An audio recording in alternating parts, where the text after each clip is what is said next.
Hello, I'm back on reviews and reactions and I remember this is your half to, and today we'll be looking at Fox Kids. We just looked at Disney Afternoon, and then after this we're looking at X2, X-Men United. Probably we'll have X-Men go after this, then X2, but yeah, I did make that first, so there might be a to get rid of. But yeah, let's watch Fox Kids. It's on Fox, it's on Fox, it's on Fox, it's on Fox, it's on Fox Kids. Fox Kids.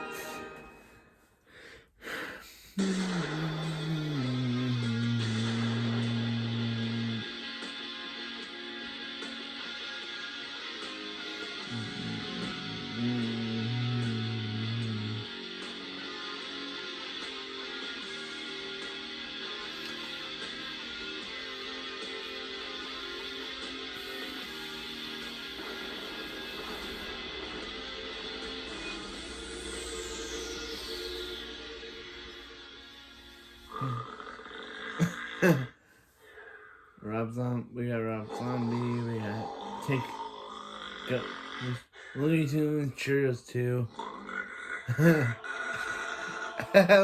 Look at they're so terrified. A jackhammer, an elephant. Look at them, they're so Tarzan, or is that Jordan Jungle? Don't know that. A Tyrannosaurus Rex. Hey, Teletubby son. Saturday morning! Critic, we didn't get much sleep. Too excited for your bowl of Lucky Frosted Cocoa Tricks? Those are not a real thing. Complete breakfast. From where? Dairy Queen's dumpster? Now don't be like that. I poured you each a bowl of that last Saturday in preparation for this. You mean this has been out for a week? It helps open up the flavors. No. I had a big dinner. And I'm vegetarian. I'm pretty sure that used to be a lie. Huh? That used to be a lie. Okay, Critic, can you explain why we're up at dick o'clock in the morning? D o'clock in the morning. You're not aware of the ritual of Saturday morning. You see, Saturday morning used to be a special time for kids. We'd often have friends sleep over the night before, and then wake up to the majesty of television's Saturday morning cartoons. Each one filled with brain-rotting material, coaxing us to buy teeth-rotting material. Unfortunately, TV did its job too well, and the following generation said, let's just have this shit raise our kids 24/7. Thus, every second of every goddamn day was Saturday morning cartoons, and they got rid of them years later. Society sucks. Okay, we're not 10 years old. We had Saturday morning cartoons too. We're just wondering why we're here this Saturday morning. Oh, well, that's because we're paying homage to one of the best in Saturday morning awesomeness, Fox Kids. In 1990, the then still young Fox network aired its Saturday morning lineup of shows called Fox Kids. It included bumpers, PSAs, catchy songs, and of course, some of the best kids shows to ever air on TV. Eventually branching out to Monday through Friday as well, Fox Kids lasted 12 years, an unbelievable run when you consider its counterpart, the Disney Afternoon, Hey, we just lasted did that only one. 7 years. While half of these shows can still be viewed today, some of them have sadly never gotten a DVD release or were never aired again. So keep in mind, we're not going to look at every single show that aired on Fox Kids because, like I said, this is 12 years of material. We're just going to look at the most unique, inspired, and memorable parts of the greatest Saturday morning lineup there was. So, with our sugar-coated poison in hand... Younger kids wanting to watch what the older kids are watching. Hey guys! Can we watch the shows too?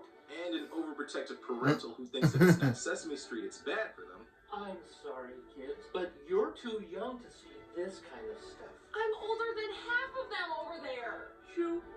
I hate you! You're not even a real father! Kids, are you enjoying Saturday morning? Hey, it's Doug's dad. Sad.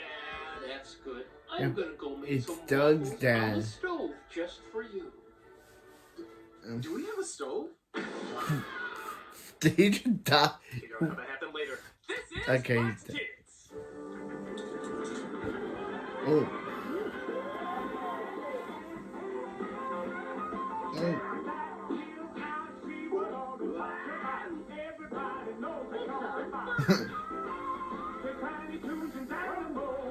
Dynamo? What was that? It was complicated. We'll get to it. We'll get to it. Did you just say ducky or quacky? That man's gonna... He is. That doesn't rhyme. No, it doesn't.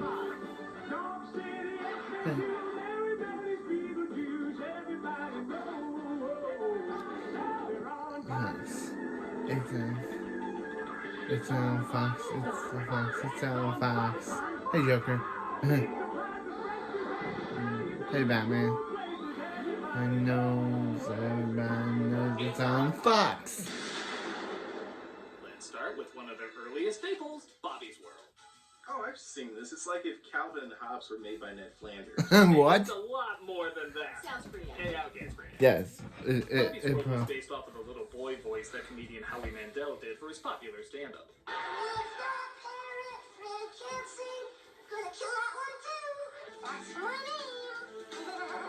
And because the 90s were a strange time where crude comedians got kid-friendly shows, he was given one of his own. Just look at how awkward he is in the live-action openings. Hi everyone, I'm Howie. Welcome to Bobby's World. And you know what I really hate? Of course you don't, because you don't know me. You know what I hate? Germs! God, I hate germs! Yeah, Howie Mandel hates germs. Graphic than the other Fox Kids shows, Bobby's World showed Howie Mandel is a little boy germaphobe. misinterpreted Pass what it adults on. say. Either that or he swallowed all of his mother's NyQuil. Either way, neat. The characters included Howie as his father with the Jew-fro rat tail haircut. Common? The cast of Fargo as his mother. Then you need to go The cast of Fargo. face and hands before we leave for Aunt Ruth, don't you know? His older brother representing the 90s trying to kill the 80s, and his older sister representing the 80s refusing to die. Along with Uncle Ted, gives obligatory fart joke. Yeah. Tell me you can make bubbles without putting your face in the water. Tell you what, Bobo, let's just keep that our little secret, okay? Yep. Bobby had children's fantasies often based on movies a kid his age wouldn't see yet. Looks like somebody read the kid-friendly version of Die Hard. Die Hard. So was it any good? It was hypnotizingly unoffensive. It's for little kids, so it's simple but imaginative. It even had possibly the first Saturday morning character to get pregnant, and we actually see her progression throughout the season. Little touches like that make it stand out just enough. And I guess kids thought the same thing because it was surprisingly one of Fox's longest running shows. Had a catchy as hell theme song, and you have a decent start to the Fox Kids lineup. That's cool and all, but how about some more violent stuff? Well, you're in luck, because this network also had Tom and Jerry.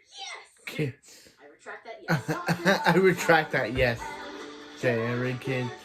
Yeah, another Why? trend in kid shows for a while was just making famous characters Yeah. younger. Oh, This isn't I've seen anything better Puppy than and seeing Scooby Doo. someone I actually brutally like that. dismembered and maimed. It's seeing it happen to them as children.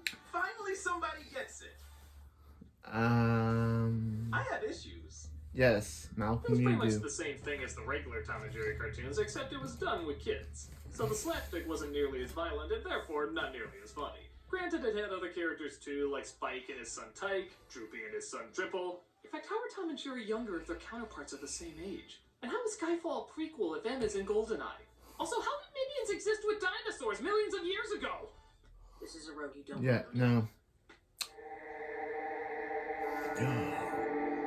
Even his dad's saying no, and he's played by his Doug's actual dad. A lot of times we saw Doug's actual mom. R.I.P. to Doug's mom. But here we see Doug's actual dad. Than previous versions. So not good. Yeah.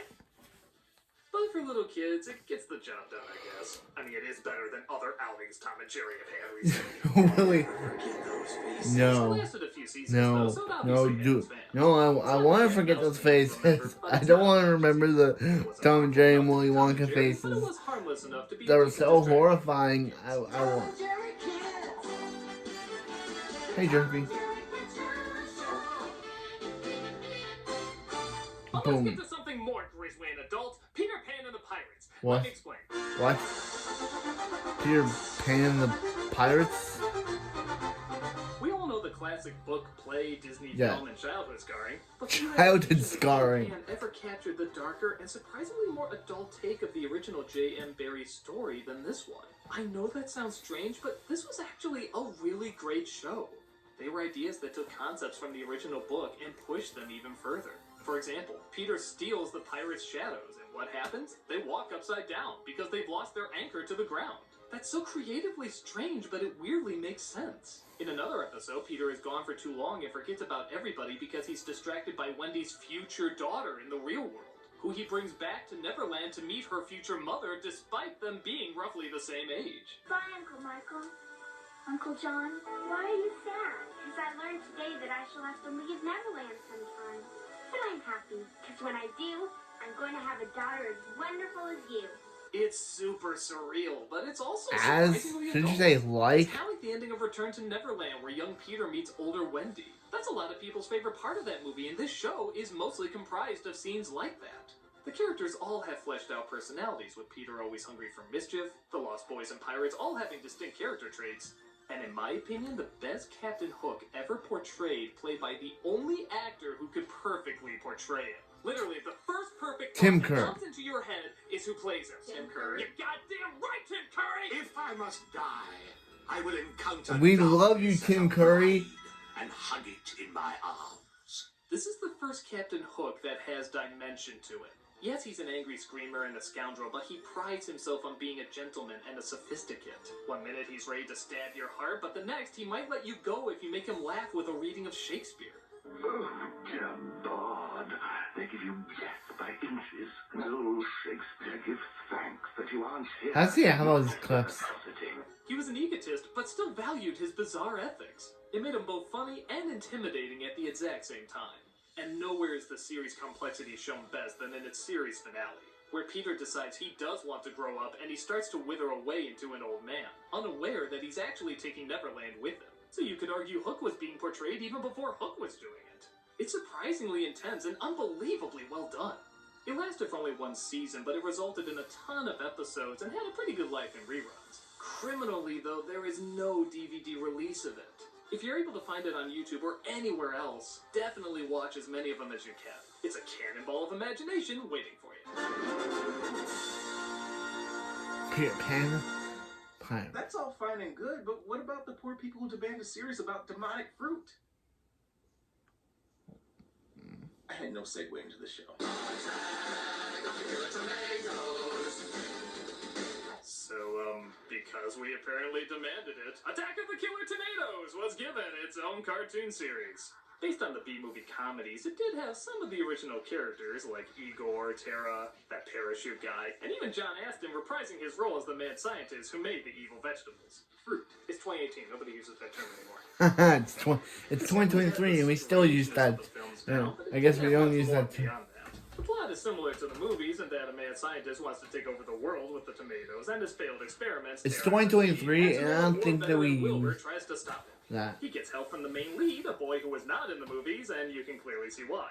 He's pretty bland and forgettable, and the animation doesn't do him or any of the other characters any favors. You know you're supposed to stay away from salt. If someone sees you... What is up with this girl? Is the binary code on her neck being hacked? Must blackmail George Clooney with Return of the Killer Tomatoes footage. Yo, Zucchini. Look at this scene. Yo, She has to lean over to Zucchini. talk to FT, but look how she does it. It's Igor, Dr. Gangrene. What the hell?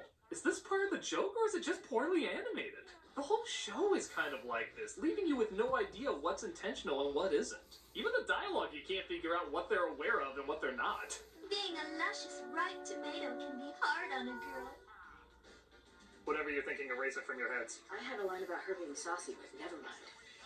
I guess on a level of bizarre awkwardness, I can see this entertaining a few, but for many kids, the most memorable part of the show is the theme song. But goddamn, that's a catchy theme song.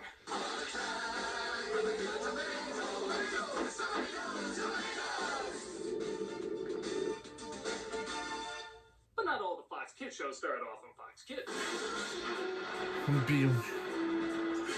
A charming story about a dead man who befriends an underage girl he was going to marry. Finally, somebody who gets it. Do I have to worry about Yeah, you? yeah, Mike. yeah.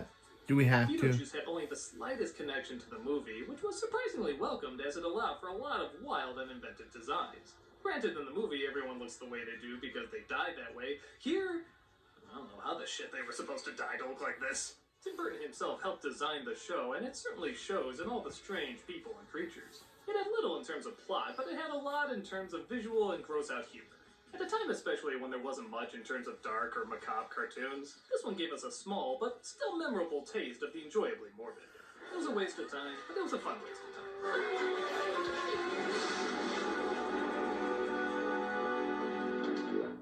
But I know what you're thinking. If Beetlejuice got a cartoon, why not Little Shop of Horrors? Because no one was thinking that. Just for that, the plant raps. No! Yeah!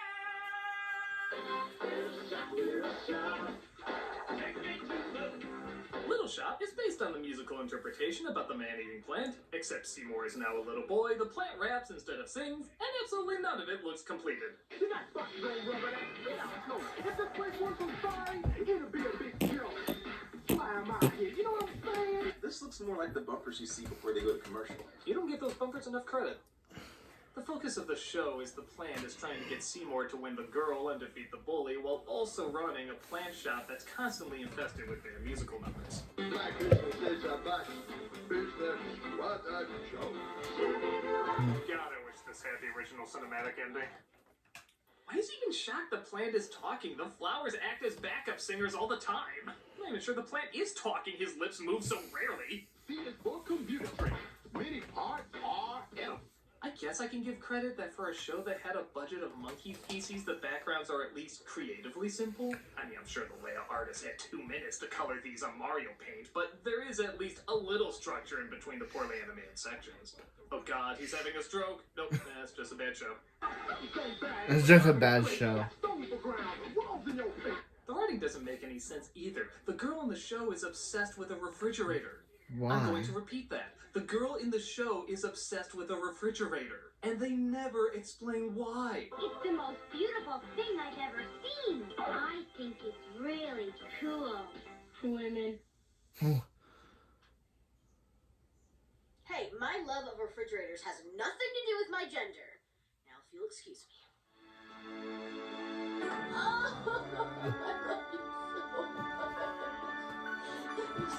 Thumbnail shot. Just kidding. Actually, this could be the thumbnail of the video. Clearly, Little Shop of Horrors was ahead of its time.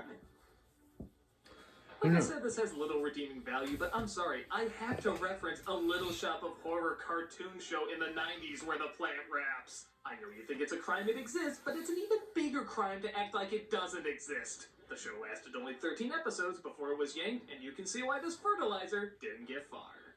Word, Little Shop. Yeah. I'm noticing a pattern of characters that most likely wouldn't make a good show. Not making a good show? Were there any existing characters that allowed for clever writing or intelligent dialogue? Hey, Tasmanian Devil. Yes, really. Warner Brothers was given the task of turning one of their most profitable Looney Tunes, the Tasmanian Devil, into a hit show. How do you do that, though, when his dialogue is mostly... Well, they ingeniously make everyone else very well spoken. Even to the point of it being ridiculously overwritten. A cumulative portfolio start with a net yield of no less than 36% per annum. There's nothing like a paper and a reclino-craft chair for a man after a tough day of doing whatever it is I do for a living. To rekindle the lost flame that connects our souls with the true harmony of the universe. Now I am in a quandary. Technology's the culprit here. Science be blamed. Because of this, not only did Tasmania have a distinct sense of humor, but its writing was surprisingly ahead of its time, along with other shows like Duckman and Simpsons. Yes, really. Based in the land down under, where Wacko Warner sings the theme song. Yeah. Taz lives with his talkative family, interacting with his talkative friends, and partaking in the conversations as little as possible. Much like the other Warner Brothers shows, there's a lot of fourth wall breaking, a lot of slapstick, and like I said, surprisingly a lot of talking. Again, from a show where the main character talks like this. Though not talked about by many, Tasmania still had an impressive 4-year run. It had good animation, good timing, and actors who had to talk a surprising mouthful for a show about a Tasmanian devil. Ferociously intense. Not that he's likely to make much progress, given his choice of methodology. We've got a house to show, a career seminar to attend, some charity work to do, and a dinner party to prepare. Yeah, my schedule's pretty much open. It's so strange this would be both as funny and as wordy as it is. But maybe that's part of the bigger joke in general, that the most dialogue-focused slapstick children's show was around this guy. Shall we pause to consider this irony? Maybe later. Sadly, there's only a few DVD releases of this show. It honestly deserves a lot more. The episodes you can find, though, are a ton of laughs and had a lot more work put into them than they probably deserved. To put it short, Tasmania is a heck of a spin. Come to Tasmania. Nothing. I'm watching Tiny Toons here on Nickelodeon. Very innocent, wholesome quality. Seinfeld. It wasn't even on Nickelodeon. What was that about? Oh, well, Tiny Toons is up next. But what did that have to do with it? Because that scene always bothered me. It wasn't on Nickelodeon, it was on Fox Kids. And they didn't do stuff like Single Wheels on the Bus Go Round and Round. It had good writing, it was a good show. Shame on you, Seinfeld, shame on you! Oh my god, okay. I'm sorry, I never had an outlet to talk about that clip. It always bothered me. It always bothered me. Got so many things wrong about that clip. It was a good, decent show. It just has been building up for a while. It's not your fault. I know. It's not your fault. I know. It's not your fault. We know, Malcolm. Don't do this to me, man. It's not your fault. Don't do this to me, man. Not you. Not you, man. It's not your fault. Stop it. Not you. It's not your fault. Tiny Toons. So having a very successful run in Tiny- syndication, Fox Kids Thanks, bought Tamara. Tiny Toons and ran it from its third season on.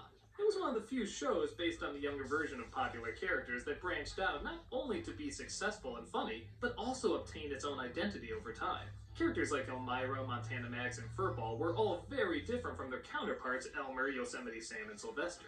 The nice thing is, while in syndication, there was definitely a lean towards being more kid-friendly, but when it went to Fox, they broke out more of the classic Looney Tunes humor, with celebrity jokes, in-jokes, satire, a Buster that sounded eerily close to the Crypt Keeper. Tunes from the crypt. It played well. So well that one of the most popular characters, Plucky Duck, was given his own Plucky show that Duck. same year. The Plucky Duck Show. It's complicated. You see, the first episode of the spin-off was actually hilarious. They're acknowledging he's getting his own show, but he abandons it to try and beat Batman in Tim Burton's next movie. It's amazing how funny it is. The violence, the satire, the celebrity in-jokes. Tim! I should be Catwoman, you know it! Look at me! Roar! Roar! It had a ton of viewers rolling on the floor with laughter. It was so good. That sounds great. What happened? That was the only new episode. They weirdly just started showing clips from other Tiny Toons episodes where Plucky Duck was the focus. So what was supposed to be the Plucky Duck show just became the best of Plucky Duck. A clip show.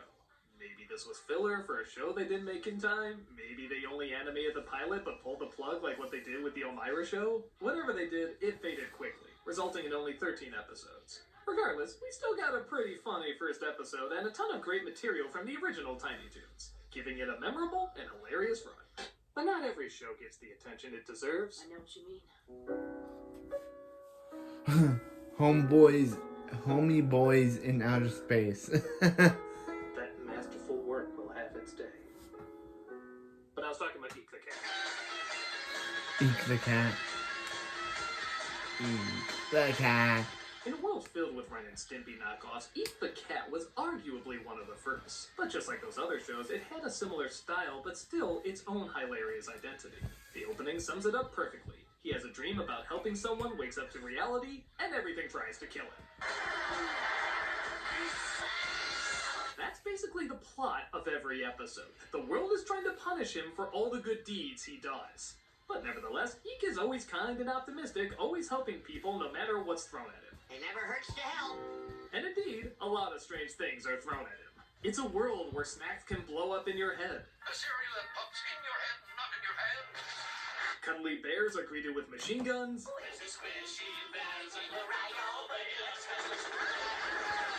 And Ross Perot was commander-in-chief.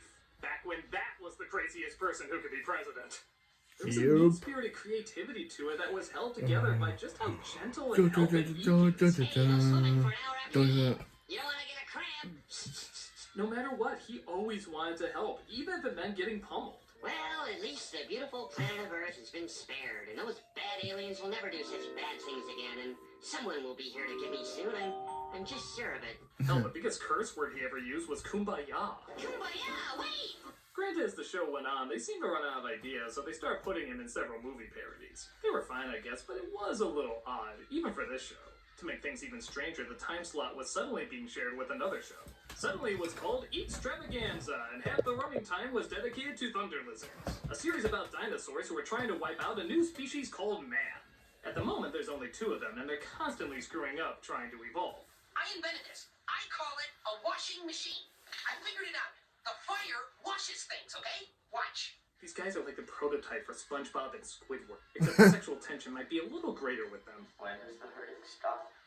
The show was pretty funny, but not as good as Eek. Nobody minded too much that the shows were cut in half, as we still got our daily dose of strange, and the show had a good run of 5 seasons. Sadly again though, there's no DVD release, hence the watermark. With the rise of even more surreal humor and internet culture, this really should be more available to the public. It was mean, violent, cruel, relentless, yet funny enough, had a good heart at the center of it. Eek definitely needs to make a comeback, and hopefully somebody out there can make it happen in the future.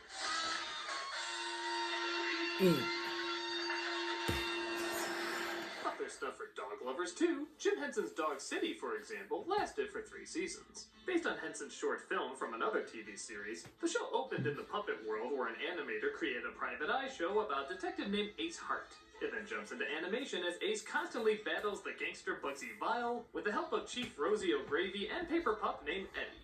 As you'd imagine, there's a lot of dog puns in this, which is usually annoying, but after a while, there's so many of them, you're kind of floored so many could exist. I did some sniffing around, trying to get a leg up in the case. Pavlov brand beef biscuits. Bernard St. Bernard.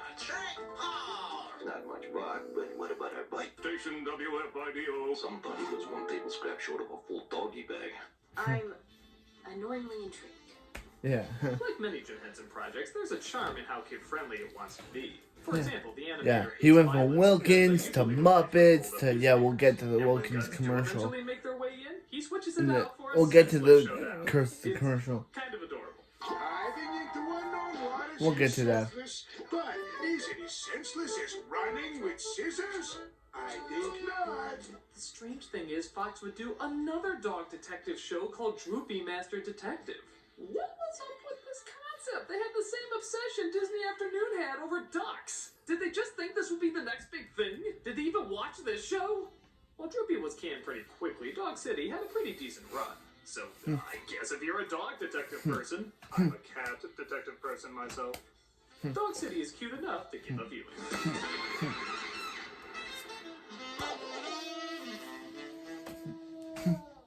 You know, Critic, I gotta admit, these shows are fine, but they're not really mind-blowing. Yeah, where's the really cool stuff? Well, over the next 3 years, Fox Kids would have their highlights. They would give us the most incredible, awesome, badass shows any kid has ever seen at the time. Batman. Dad, stop butting in! I'm just trying to help. You're embarrassing me in front of my friends! Go away! Okay. I love you, son. Look at Trump. I didn't quite hear that. Look at Trump. I can't hear you. Aye, Captain. Oh, who lives in the pineapple under the sea? SpongeBob SquarePants. I have to go, but he said it, so I had to say something.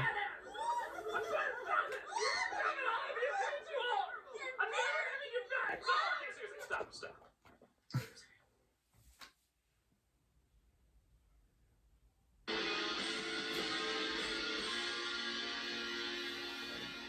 So even though Fox Kids was growing, it still wasn't the dominant force in Saturday morning or kid shows. But year 3 is when all of that started to change. Fox Kids expanded from Saturday morning to weekday afternoons, which was a risky and expensive move. If they wanted kids to constantly be watching, they needed some kick-ass shows to keep them hooked. Thankfully, they had little gems like this, X-Men. and this, and this. And Batman, the animated series. Now, I've talked to death about these shows Walter in the past, so Benesiak. I'll do my best to talk about something different about the impact that they had. Walter Benesiak is still currently doing Batman. Dark Batman movies, an animated version of The Dark Knight, not only I'm currently won watching kids this. and adults over, but it served as a I'm currently watching game the changer for Batman in miniseries. general. A lot of writers went on to several other Batman canon projects. Several characters and backstories created for the show made their way to the official Batman lore. And even to this day, when most people read Batman R.I.P. comics, the Kevin. voices that pop in their heads are always Kevin Conroy as Batman and Mark Hamill as the Joker. It's hard to read them without making that connection. Wherever you go, I'll be right behind you. That's all, folks. Unlike other kid shows at the time, Batman took years to develop, resulting in a unique style not often seen in many animated series. The backgrounds always started off on black paper to keep the dark environment of the show consistent. The characters and buildings had an Art Deco style as opposed to a pulp comic style like all the other shows. And the atmosphere in general was more adult, allowing for quieter moments, slower pacing, and more realistic acting. There was no other animated action series that looked like this at the time. And now, every animated action series is trying to look like this. It walked the perfect Young tightrope Justice. between too playful and funny and too dark and gritty. It seemed like it incorporated everything. It felt true to the comic roots, worked in the adult side of the movies, had a good laugh at the campiness of the situations, and yet somehow also felt like its own unique vision. It's just as good today as it was when it first premiered, and no other Batman show has ever topped it. Think about it. After all these years and all the other incarnations that have come out, Yep, no the other be- show the- has the done best Batman now. as well. It's just as clear today as it was years ago why this was a huge game changer.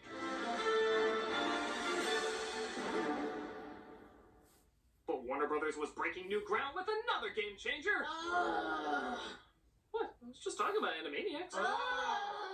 Oh, I see. You guys think I talked about it too much, huh? If Animaniacs was a prostitute, you'd have paid off 5 of her house loans. Yeah, what? Did they save your cat or something? No. But through the magic of wishful delusions, now they have. Fine, I'll keep it short. Seen as the follow-up to Tiny Toons, Animaniacs was a variety show that stepped up its game. They even have a 3-season revival. Animation, but most important of all, brilliant writing.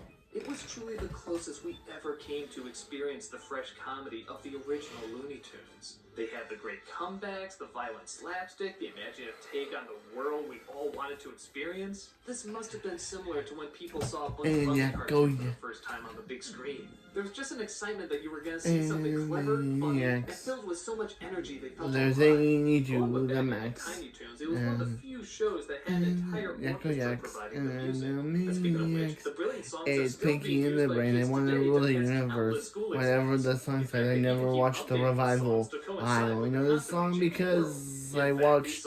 I know this song. Yeah, it's the Animaniacs. Paulson singing their infectious earworms. They're still that popular. It seems the show was so popular that's even being rebooted.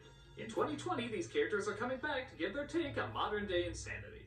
Imagining the Yes, shot it went for they take 3 with seasons. internet, trends, politics. It's crazy exciting to see where this can go. Will it be as good as the original? I guess only time will tell. But one thing's for sure. Well, we'll the always have these reboot timeless, ran for classic, 3 hilarious seasons. characters Or to look back 3 or 4 seasons. Those are the facts. Now on to a show I know I barely talked about, X-Men. Oh! Will you two knock it off? You knock it off. You've talked about this show so many times, there's nothing left to cover. Oh yeah? I bet I can find something new to talk about. Prove it. Fine. The previous on X-Men that became an animated series. Apparently it was the passion project of the head of Fox Kids. Margaret Loesch ironically used to be the head of Marvel Television, producing hit after hit except in one category. Funny enough, the Marvel characters never caught on in TV. Every attempt seemed to bomb, including an early version of X-Men where Wolverine was Australian. Wait, she's not joining the X-Men, is she? She's just a kid. That's almost too ironic. She went from studio to studio trying to get X-Men made, but they all said the same thing. Because Hugh Jackman's To adults, Australian. Nobody would watch it. Margaret then went on to be the president of Fox Kids and cared so passionately about getting X-Men a TV series that she put her job on the line. They knew if this was going to be good, a lot of money had to be thrown at it, so she took the gamble but picked the right producers, writers, and actors to make it work. The only downside is there was not much time to make it work. In fact, the tone and animation were so campy and off-key in the first season that they only had 2 episodes for the big October premiere, that being the 2-part pilot. What the hell do you do when you need months and months to rework your show? You present the first 2 episodes as a preview. Yeah, it pissed off the advertisers and cost a fortune, but Margaret and showrunner Eric Lewald knew they had to get this right if they were going to have a hit. The preview thankfully went over incredibly well and left people wanting more. So, after a redo of the show with better animation and more adult atmosphere, it finally premiered with no other new shows being put on. That's right, because they waited until spring, it got more attention because everything else was reruns. As you'd imagine, the numbers were through the roof. X-Men was suddenly Fox's biggest hit. It represented more than cool heroes with powers. It grasped the prejudice and torture character arcs, as well as the all-around badass nature people love from the comics. Hey, bro. After being told At least you're better here than you are in the Fox movies. Kid-friendly, the creators stuck to their guns and turned in a huge payday. Much like the X-Men who had to fight for human dignity, so did the creators who wanted to see their timeless characters done right. X-Men would go on for 5 seasons, one of Marvel's longest-running series. It launched them into the mainstream more than before, leading to several reboot series, comic spin-offs, and of course a beautifully inconsistent movie franchise. This was a gamble that paid off all the way to the X-Bank. The X-Bank. X-Men. So, with those 3 gigantic hits, Fox Kids was moving on to their next big... aren't you forgetting another hit show? Don't think so. Yeah, one that still makes like a butt ton of money even today. Power Rangers. There's no other hit shows at that time. Power Rangers. Power Rangers. Fine, there might... It's Morphin' Time. Tyrannosaurus. Wincy kind of a show called Mighty Morphin Power Rangers. Rangers. Yeah. It's no secret I never got into I love the you. show, I even love. as a kid. Huh. It's just White Ranger power. so dumb. The same time Batman and X-Men were on, No. About that double date we talked about? Our saviors of Power Rangers. So dumb. But No, okay, no, let's Bulk and talk Skull about it. saved the On one hand, franchise. It is a brilliant marketing strategy. 5 teenagers With attitude. are summoned by Jabba the Fuzzy Mouth to stop Jabba? a bitch named Rita for her crimes of bad lip syncing. They first Bad get martial lip arts fighting syncing. as the Monster of the Week, and then they grow in size and use giant robots in a fight Yo, against yo. Los Angeles Japanese mountains. So, yeah, the setup was pretty obvious. Shoot American actors for dirt cheap, and then cut to Japanese stock footage from another hit show in Japan. Power Rangers, of course, turned into a huge hit, which meant as long as they were still making shows in Japan, God, they'll never stop! They could Nope, keep they making won't. shows here. Power Rangers was not Currently, only the longest currently running it's on, series of Fox currently Kids, it's but it on, surpassed it. on Even King after O. Fox Currently, Kids the shut Super down, the Sentai is show on King still Ozer. continues to have an Boom, impressively boom, long-lasting boom, life. boom. It has many spin-offs, storylines, Kamakiri. callbacks, Dun, and tons dun, of B-movie dun, monsters to dun, play. na, On the na, one hand, na. I really wanted to like this show because, hey, martial arts, giant robots, killer monsters, that can be some fun shit. But Yeah, that's slapstick. Finally flipped over me. so dumb. It was clearly past my time and not for me, but that doesn't mean they didn't tap into something that excited a shit ton of kids. And some very disturbed adults. Disturbed adults. Power Rangers, whether you like it or not, was, and still is, an impressive spectacle. Ranger.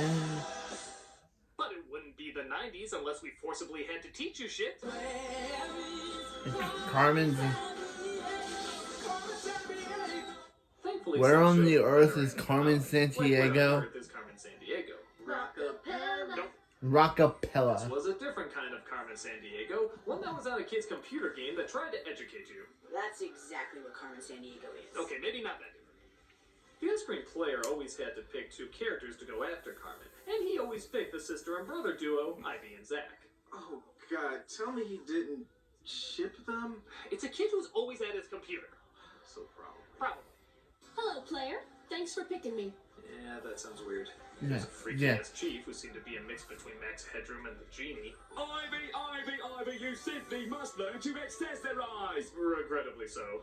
And the duo had to chase Carmen around the world to get back the famous monuments that they'll inevitably homeschool us about. Yeah. Okay, listen up, gumshoes. You'll be heading to Holland. It's the home of wooden shoes, tulips, and the world-famous windmills. On the one hand, this doesn't work as well as the game show because the investment came from having to know the information to get further. Here, the show just kind of comes to a halt to teach you something. He used bold colors and violent brushstrokes, often slashing at the canvas as he painted. On the other hand, though, it did have a story to each one, and Carmen herself was just as stylish and cool a villain as you would want her to be. In fact, a lot of the time she would leave the clues on purpose because she loved the thrill of the chase. At first I thought this was kind of lame, but then the more I thought about it, how clumsy is Carmen in the other versions to always leave something behind? Here, she's at least owning up to her stupidity. The show lasted a good while with 4 seasons, and even though the education stuff did feel a little forced, it was still cool seeing the Queen of Thieves do what she does, and I guess help us get a little smarter watching it too. It was decent enough for what it was.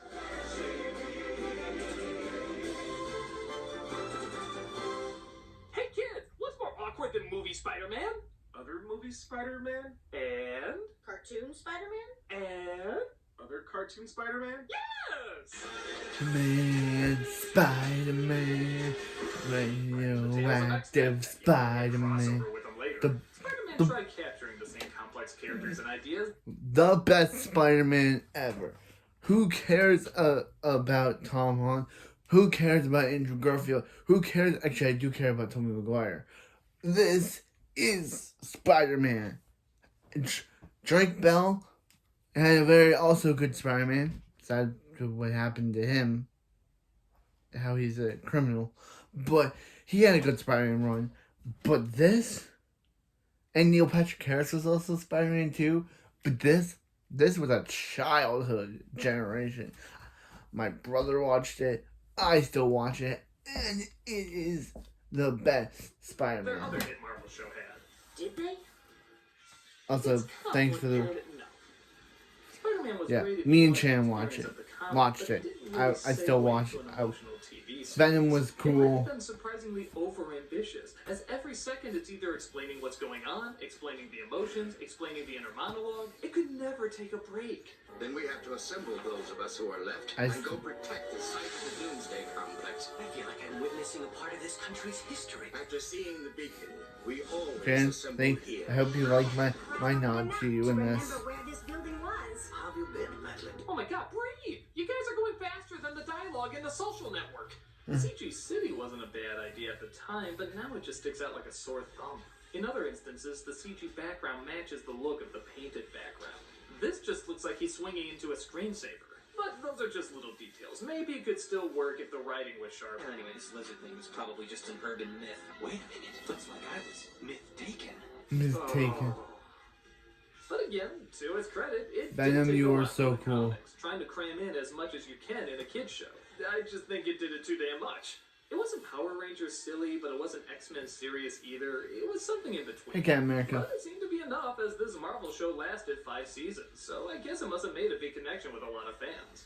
And granted, there were some really cool things to see. I even went to Spider-Man and Woman. Mark Hamill as the Hobgoblin, not Topher Grace's Venom. Not To Topher think Grace. we thought this would be the greatest Marvel team-up we would ever see on any screen. Lightning strike again! Power of web shooters! Get real sticky! Sure. These days it sounds a little corny. Looking back, it's not Loki? as bad as I remember, but its pacing is Loki still is way too banned. fast for us to absorb every adventure. It's got its fans, though, and I can see why. It was a huge hit, and anything that makes this a little less awkward Yeah. must be doing something right. Boom, yeah. But for my money, the best superheroes always shouted, Oh, can I say it? I always wanted to say go ahead. it. Fork! It was one word. It was one goddamn word with 5 letters. You couldn't even say 5! What? Word with 5 letters. You couldn't even say 5 letters! This is nice.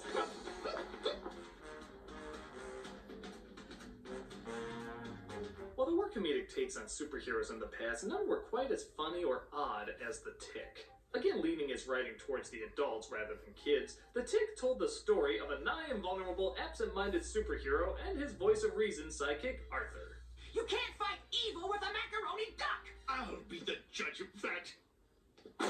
While the idea based on the cult comic went through several different incarnations in the future, most people agreed this is the one that was the most faithful to the source. It did what many superhero parodies do, adding a big slice of reality to our comic book fantasy. But the biggest punch it lampooned is just how many damn superheroes there are. Particularly now with the Marvel Cinematic Universe, The Tick addressed what would happen if so many of these side characters and spin-offs really did exist in the same universe. This is all the heroes you could find? Well, it's such short notice. These people have lives too, you know. Though sometimes the animation could be a little choppy and the timing a hint off, The Tick still had original writing with very enthusiastic characters. But what really pursued us? Where were we really trapped? Come on, Arthur. Get meta with me! Tick himself is infectiously positive. He just loves being the hero, but he never came across as egotistical. He really believes his corny speeches and one-liners, thinking they inspire people just as much as they inspire him. What pursued us were our own obsessions. I'm good. You're evil. I'm a woman. You're a man. What does it all mean? Nothing. He never felt cynical or mean-spirited. He doesn't think much about what he's saying, but rather the way he's saying it, to a point where even silverware can serve as a battle cry. It had a modest run of 3 seasons and continued to run in syndication, only increasing its cult following. Though there be many variations on this crazy idea, by far the one who came the closest in strangeness and comedy was the one on Fox Kids.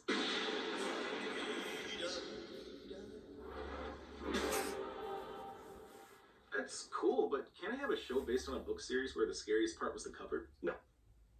Oh. But you can have a show that's less scary than Are You Afraid of the Dark?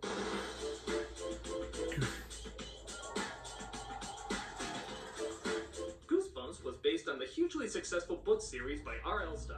It was wild, imaginative, and not the least bit scary. Hey! You know I'm right. You all know I'm right!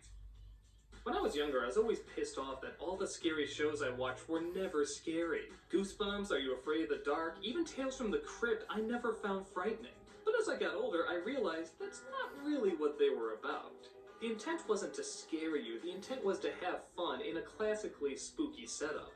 One of these episodes is about a killer sponge, for God's sake. The hokey acting and over-the-top writing only add to the B-movie quality that honestly kinda gets better every time I see it. And this show also got Hayden Christensen Level than you might expect. in Star Wars. If a Scooby-Doo episode isn't scary, it's just not what you're supposed to be looking for. Every show had a new monster or a new scenario that would tie into the character's persona or fears, similar to The Twilight Zone. Except, laughably stupid. It took me a while to warm up to this series, but now watching it with the intent of having a good time, that's exactly what I get out of it. A good time. It's one of those kooky kid shows I, weirdly enough, like even more as an adult than I do as a kid. Just for entirely different reasons.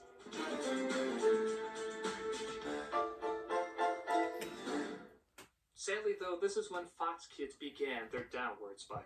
Ah, geesh. How long did they last after that? Just a mere 6 years. That's stupid long. I know, but here's the thing.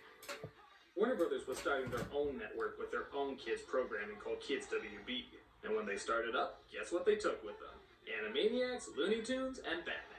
They even did spin-off shows like Superman, Pinky and the Brain, and their own little Japanese import that was dirt cheap to make and would run for years and years. In fact, even the first Animaniacs episode on Kids WB was a parody of Fox's biggest show, Power Rangers. Hey, what's wrong with your mouth? It's on fire. Zordon. Fox would still do well, but this was a big bite for them. And many of the upcoming shows did well, but not nearly as well as before.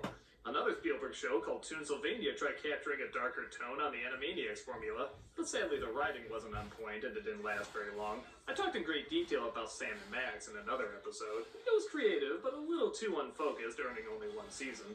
And then, of course, there's this.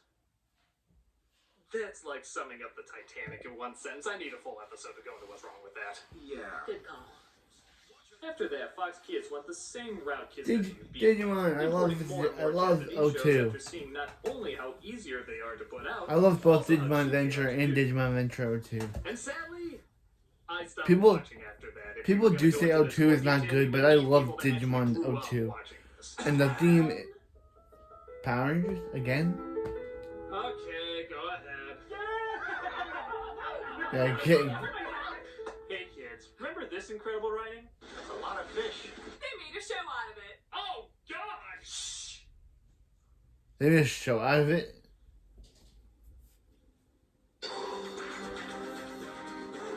Godzilla the series.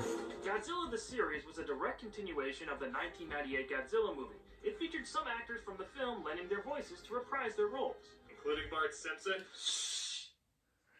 Yeah, but quiet, Crick. Thankfully, Matthew Broderick wasn't one of them, but his character, Nick Tatopoulos. Tatopoulos. It's Greek, haha. Did return. The only surviving offspring of the Godzilla that attacked New York in the movie imprinted onto Nick as its parent, and thus they used him as a government-sponsored Pokemon to fight other giant monsters. That's so stupid, I'm surprised it wasn't in the 98 film. So am I. This series was received pretty well by fans of Godzilla, but honestly, following the 98 film, there was nowhere to go but up. We did get some great kaiju fights in the show, though, so I guess I can look past Godzilla's Dick Tracy chin. I guess it's better than any of the Power Rangers. And then there's Power Rangers in Space and Lost County. Yes. Let's rock it. The space now, flying higher than with Power Rangers in space. Go Power Rangers. Hey, Power Rangers is great. In space is great. I don't like it back here. Go Power Rangers, go Power Rangers. In space.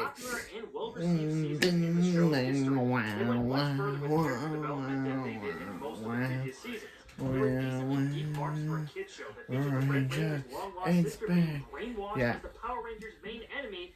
Yeah.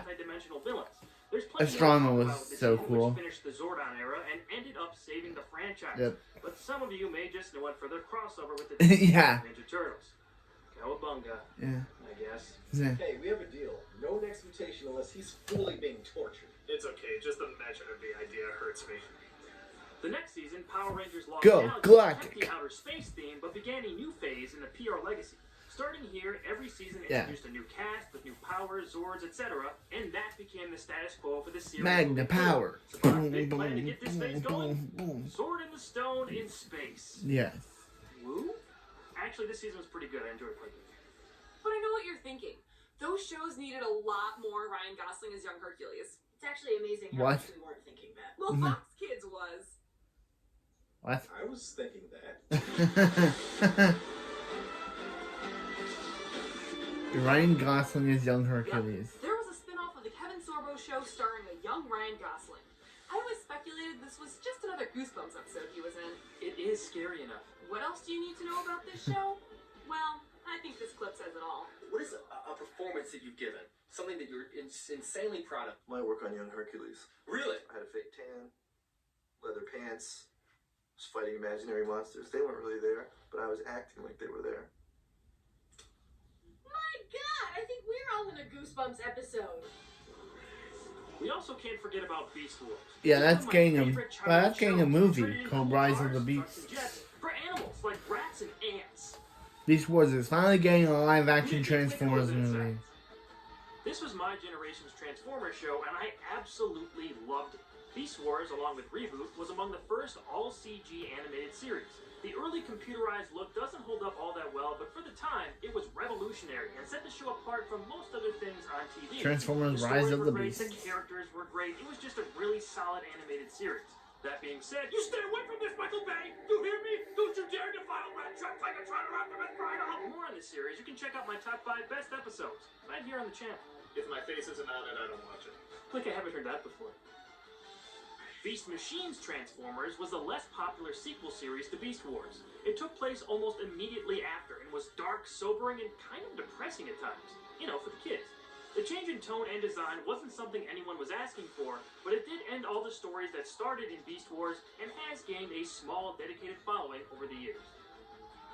Blah, blah, blah. Get to the more hardcore stuff. Oh, you mean like Frank Miller? Yeah! Wait, what? Yeah, there was a show based on a Frank Miller comic. Big Guy Rusty. The Big Guy boy and Rusty bro. the Boy Robot was a show based on a short comic written by Frank Miller. There really isn't too much crossover between the show and the comic, with the show actually being more fleshed out than the comic. Is Samuel L. Jackson in a Nazi uniform? No. That's a good start. Rusty is the most advanced robot ever made, with a complicated AI and ability to feel emotions. He was meant to be the successor to Big Guy, an advanced robot that protects Earth. However, Rusty's emotional circuits and AI are young, and he therefore acts like a child. Rusty needs to learn how to be the protector of Earth. Big Guy is recommissioned so he can teach Rusty. Big Guy and Rusty was one of the more complex and mature shows in the Year 10 lineup. It was pretty interesting and unique. Although it was never my favorite show, I do remember being engaged by it and wanting to see what happened next. The Big Guy and Rusty. Well, it's good to know not everything was a Japanese import. And then there was Digimon. Yes! Digimon are the champions. I love this show. When Pokemon became a smash hit, Fox Kids... I love both the English dub and the Japanese version. The English dub and the Japanese version. Bam, bam, bam, wow, wow, wow, wow, wow, wow, wow, wow, wow, wow, wow, wow, wow, wow, wow, wow, wow, wow, also given Digivices, which transport them between the real and digital worlds and can help their Digimon digivolve into other forms. I dare you! I double dare you! Digi. Digi. Now I'm mad! Dude. The show was actually a lot of fun. Although it never reached the fever pitch of Pokemon, it was received well by audiences. Although there was fan demand for the anime be shown in its entirety, as the Fox Kids version was edited and changed to fit a more humorous tone than the original Japanese show. And who could ever forget that theme song? Oh,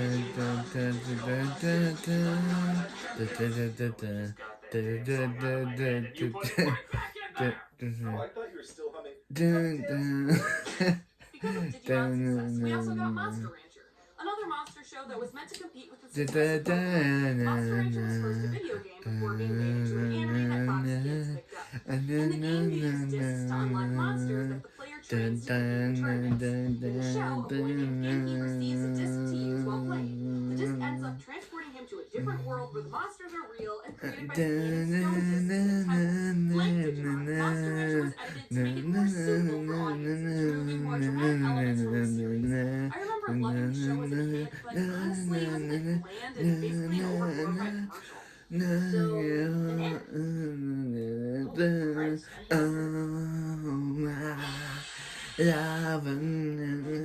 Fox did give Spider-Man another go with yeah, Spider-Man animated. Unlimited, a loose Spider-Man sequel to the Unlimited. 94 series while having a strange and somewhat confusing plot that sent Spider-Man to a duplicate world on the far side of the sun called Counter-Earth. Normally, this would be like a parallel dimension or something, but apparently that's not exactly what Unlimited was going for. Instead, we got a really weird, futuristic planet for Spider-Man to fight Venom and Carnage on while freeing humans from oppression. Wow, this is making his deal with the devil almost sound credible. Due to legal issues, this series couldn't draw from any of the decades of source material that came before it, or even use the standard Spider-Man suit for most of its run. There have been some awesome designs for alternate spider suits made over the years, but a web cape? Unique, to say the least. The opening theme sounds like it's trying to be Batman Beyond, but comes off like its goofy clubbing cousin. I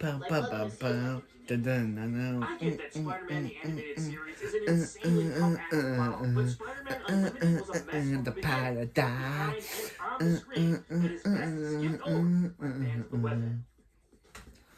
And then there's Angela Anaconda. Oh no. Oh! Oh! Oh!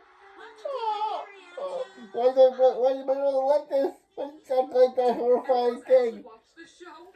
No. I can see why. Actually, I never knew it was a thing, but my brother liked it.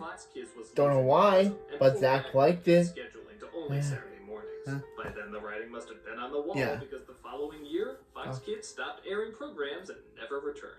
How many of these shows would exist in reruns? I just love Target. I love Butterfly and I love Target. They're both good Digimon openings. Biggest Streamer is okay. Fire's okay. I do like. Every visit home from school revved up excitement. Every kid I do like. For a pretty awesome time in our childhoods, we had a cool. Crosswords had a good theme, even though its English dub was pretty terrible. Classic stories, And I can't believe they never made The Hunters That Left Through Time a dub. Saturday morning. It was a perfect And experience. I'll be surprised if we ever get Digimon dub for the 2020 reboot or Ghost game. Speaking of which, we should probably start getting ready for bed. What? Oh yeah, I guess we have been watching well over 12 hours of shows. So what do we do now? That's been one. Paul says we should be playing video games past our bedtime. Laugh and scream at basically nothing. Yeah. And have deep philosophical talks while trying to go to sleep. Sounds good. Oh my god, duck season is the best. Shoot the dog! Shoot the dog! Yeah. Will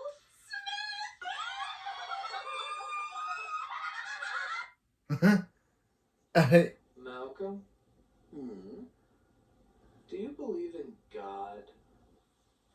Believe or see? You see God? Well, yeah.